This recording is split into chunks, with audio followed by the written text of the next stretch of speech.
kami daripada grup 3 yang terdiri daripada saya iaitu Nur Aidin Iliana binti Abdul Rahim, nombor matriks 14 DPM 21F 1081. Saya Nur Farah Halim binti Muhammad Farid, nombor matriks 14 DPM 21F 1024. Saya Siti Zulia Natasha binti Zakaria 14 DPM 21F 1062. Saya Nazara Mutiasri dengan nombor matrik 14 DPM 21F 1017. Hari ini grup kami akan membincangkan mengenai adjustment trial balance. Baiklah, di sini kita boleh lihat trial balance kedai Aimar pada 31 Mac 2017. Pertama sekali additional information soalan A iaitu closing inventory was valued at RM RM22,490 as at 31 March 2017 akan dimasukkan pada SOCI 2 dan SOFP current asset. Seterusnya B. Owner took office furniture amounting 460 for family use. No record has been made to this transaction. Jadi kat sini kita akan debitkan drawing sebanyak 460. Lepas tu kat trial balance drawing akan tambah 460. Lepas tu drawing akan masuk dekat SOFP on equity. Seterusnya kreditkan office furniture 460. Jadi kat trial balance office furniture akan tolak 460. Dapatlah 16,560 dan akan masuk kat SOFP non current asset.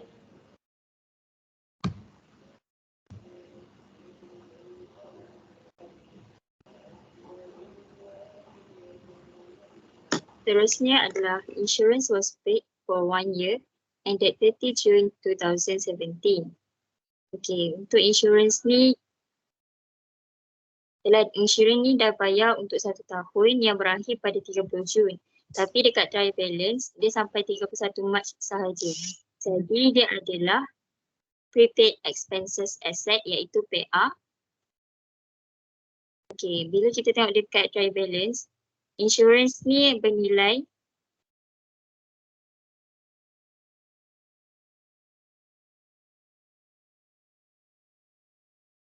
insurance bernilai 2160. Jadi debit insurance expenses. Okay, sebelum tu macam mana boleh dapat 540? Okay, so 2160 kita akan baharikan dengan 12 dan akan dapat 180. Seterusnya 180 ni kena darab dengan 3 bulan sebab dekat trial balance hanya sampai March sahaja, tapi dekat additional information dia sampai 30 Jun. Jadi kita kena darab dengan 3 bulan yang bernilai 540. So 540 ni akan dimasukkan dalam iaitu okay, first kali debit waktu credit. So debit insurance expenses.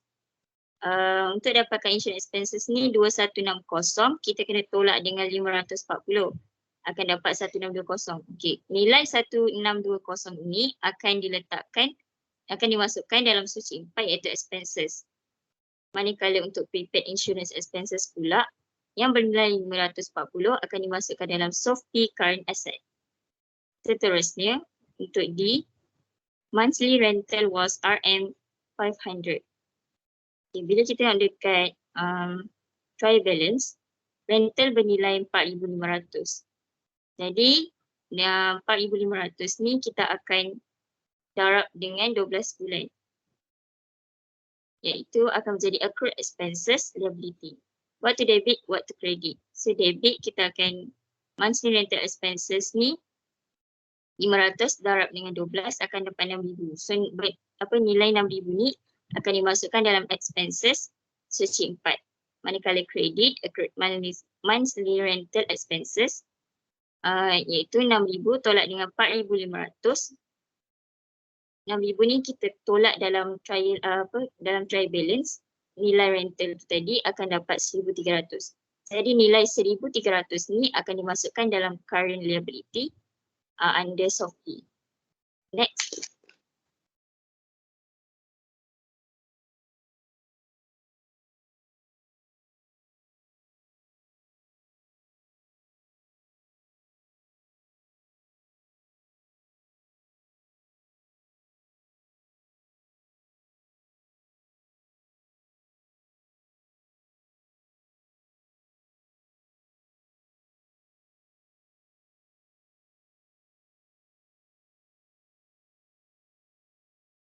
Seterusnya, sekejap ya.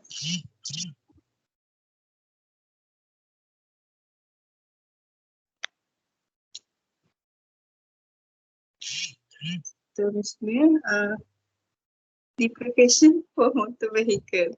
40,000 tolak dengan 6,000 akan dapat sebanyak 34,000. Dengan jumlah ini kita akan darabkannya dengan 10%. Jumlah yang akan diperolehi adalah sebanyak 3,400. Dengan jumlah ini kita akan debitkannya kepada depreciation for motor vehicle dan kreditkannya di provision for depreciation motor vehicle. Untuk jumlah kredit ini, kredit kita akan letak di financial position, non-current asset dan jumlah debit kita akan letak di SOCI 4. Seterusnya 33,000 akan, maaf ini untuk soalan F. Seterusnya 33,000 akan ditolakkan dengan 3,000 dan kita akan dapat sebanyak 29,700. Dengan jumlah ini kita akan darabkannya dengan 10% dan akan dapat sebanyak 2,920. Depreciation of fixture and fittings akan didebitkan sebanyak 2,970 dan akan diletakkan di SOCI 4. Manakala provision for depreciation fixtures and fittings akan dikreditkan sebanyak 2,970 dan akan diletakkan juga di financial position di non-current asset. Seterusnya.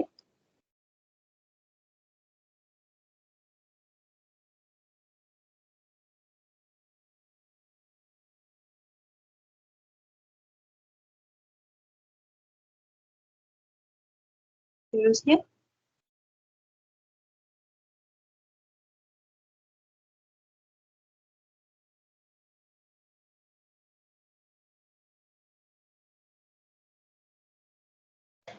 Mike.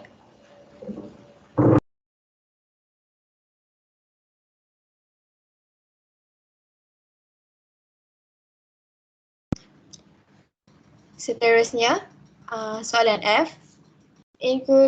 Including encourage outward is encouraged in inward amount 5,015. Jadi 3,600 akan ditolakkan dengan 550 dan jumlahnya akan dapat 2,510. Jadi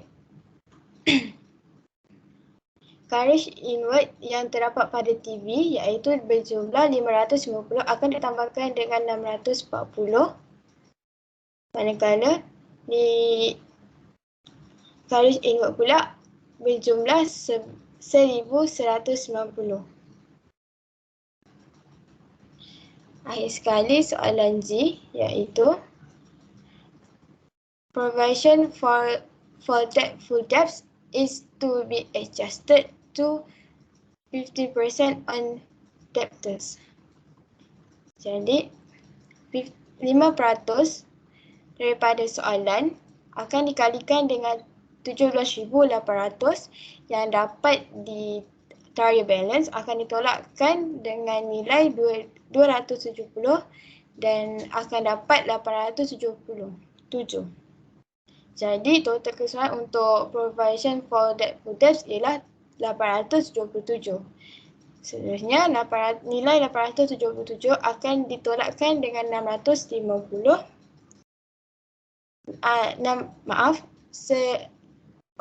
877 akan ditolakkan dengan 1,650 dan hasilnya ialah negatif 773. Yang ini nilainya ialah decrease dan kita akan hantar nilai ini kepada SOCI 3.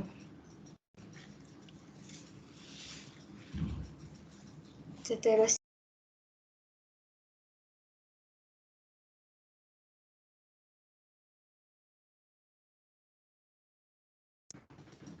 Seterusnya ialah pembahagian SOCI dan SOFP. Pada trial balance, capital is at 1 April 2018 akan diletakkan di SOFP pada bahagian owner equity. Manakala furniture akan diletakkan di SOFP non-current asset. Motor vehicle pula akan diletakkan pada SOFP bahagian non-current asset dan purchaser dan sale terbahagi kepada 2 di SOCI 1 dan SOCI 2. Manakala Provision for debtful debts akan diambil jumlah yang tadi, jumlah baru dan akan dimasukkan ke SOFP current asset.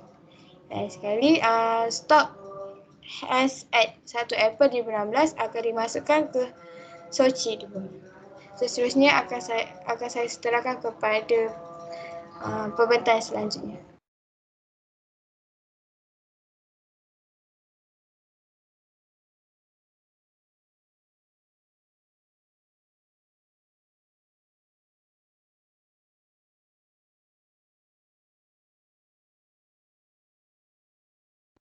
Okay, seterusnya untuk debtors and creditors, amount tu akan dimasukkan dalam SOFP current asset bagi debtors, manakala creditors current liability. Seterusnya adalah salary. Akan dimasukkan dalam SOCI 4. Seterusnya bank, SOFP current asset, cash, SOFP current asset, drawings, SOFP on equity, rates pula SOCI 4, pictures and fittings, SOFP non-current asset, seterusnya provision for depreciation untuk motor vehicles akan dimasukkan dalam SOCI 4, pictures and fittings akan dimasukkan dalam SOCI 4, bad debts akan dimasukkan dalam SOCI 4, carriage outward akan dimasukkan dalam SOCI 2, insurance SOCI 4, discount SOCI 3 iaitu discount receive akan dimasukkan dalam SOCI 3, return inward and upward akan dimasukkan dalam SOCI 1 dan SOCI 2, commission receive akan dimasukkan dalam SOCI 3, promotion akan dimasukkan dalam SOCI 4, carriage inward akan dimasukkan dalam SOCI 4 dan last sekali rental akan dimasukkan dalam SOCI 4. Seterusnya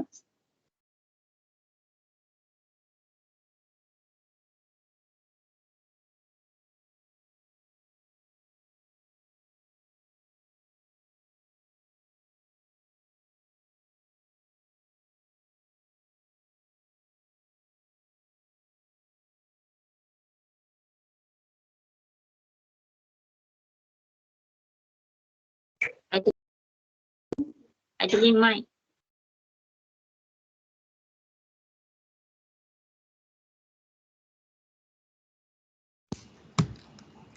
Seterusnya, Statement of Comprehensive Income for the year end 31 March 2017.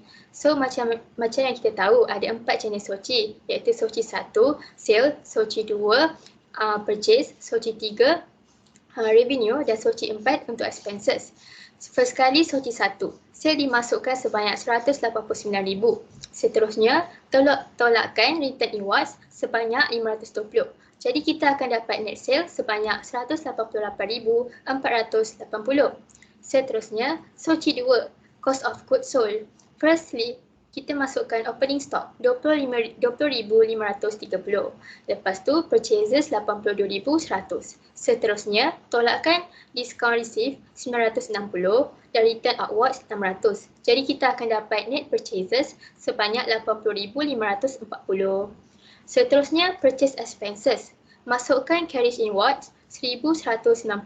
Lepas tu kita akan tambahkan opening stock tambah net purchase tambah purchase expenses untuk dapatkan cost of goods available for sale sebanyak 102,260.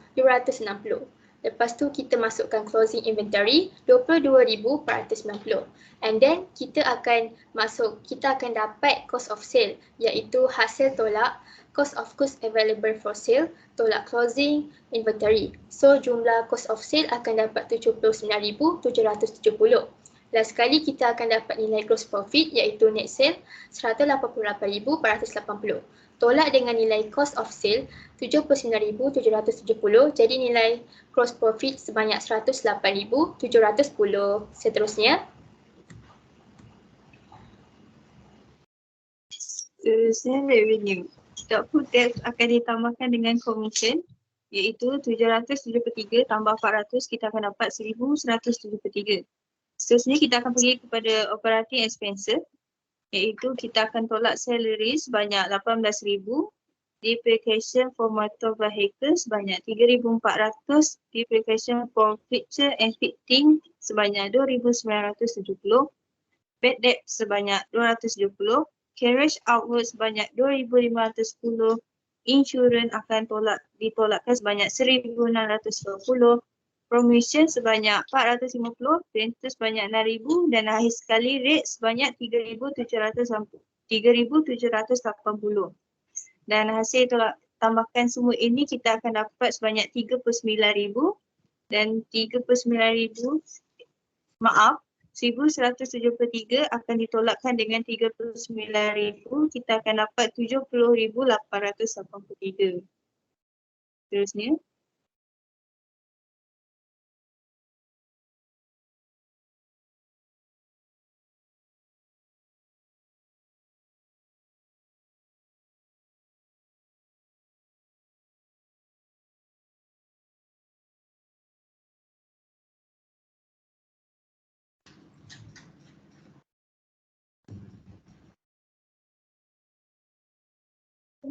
Maaf, Seterusnya, kesalahan alat.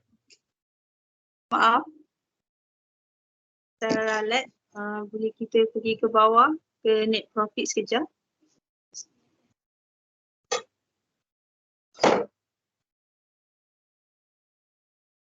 Okey, tadi saya cakap 1173 tu kita akan tolakkan dia dengan 39,000. Maaf, itu salah. Maaf atas kata saya. 1,810 akan ditambahkan dengan 1,173 dan kita akan tolakkannya dengan 39,000. Maka kita akhir jawapan net profit kita akan dapat 70,883. Maaf, kesilapan. Seterusnya. daripada Shopee, pada bahagian non-current asset, motor vehicle sebanyak 40,000 akan ditolakkan dengan provision for depreciation of motor vehicle sebanyak 9,400 dan net book value of motor vehicle totalnya akan menjadi 30,600. Seterusnya, feature and fitting sebanyak 33,000 akan ditolakkan dengan provision of depreciation of feature and fitting sebanyak 6,270 dan net book value-nya menjadi 26,730.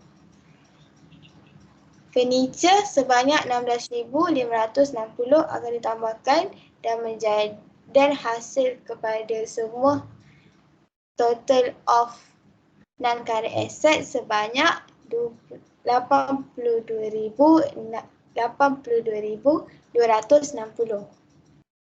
Seterusnya, pada bahagian current asset pula, stok bernilai 20,530.